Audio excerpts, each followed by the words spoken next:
So I noticed that you have licensed paralegal on your name tag here. Did you become this after your work injury? Yeah, it's quite funny, my story.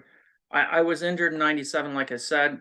Then in 2000, the board sent me for retraining to become a computer engineer. I say engineer with sarcasm because to become an engineer, it takes 4 years university in engineering. They gave me a computer class for 1 year in college. It was completely not suitable. After 3 years of fighting with the board, they finally realized, oh yeah, it's actually computers.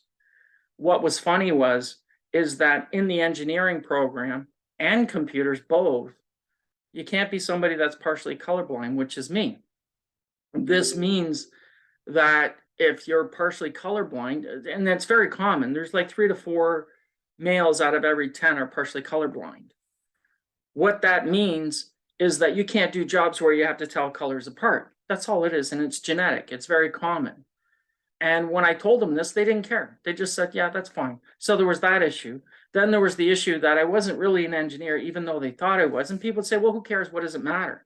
The difference between the work of an engineer and the work of a computer person is an engineer is light work. A computer person is medium to heavy work, which violated my restrictions. So when I raised this point, they didn't change the job or anything. They just said, well, this is suitable. As the board always does, they make the rules up as they go along. And when something isn't suitable or whatever, they just say it is.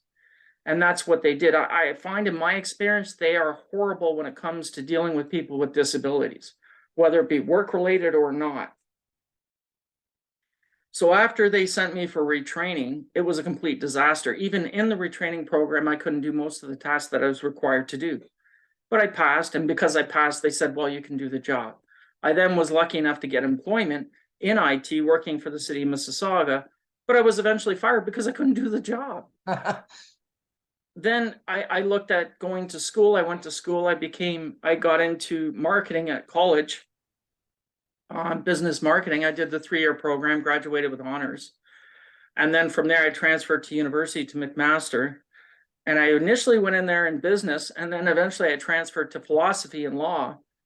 Because I was interested in law, not because law is, passionate and I love it. I hate law. It's that I was doing it for myself to fight my own case.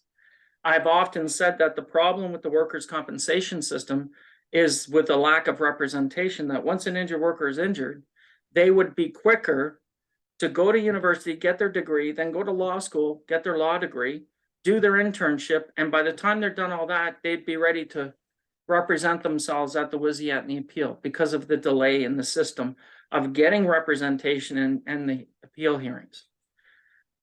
So at any rate, I transferred into philosophy, and then I didn't really, philosophy is very interesting and I did enjoy it and I still do.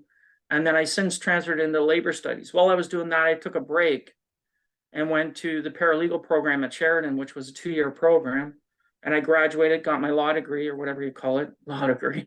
And I'm a licensed paralegal, but I'm still at university attending the labor studies program.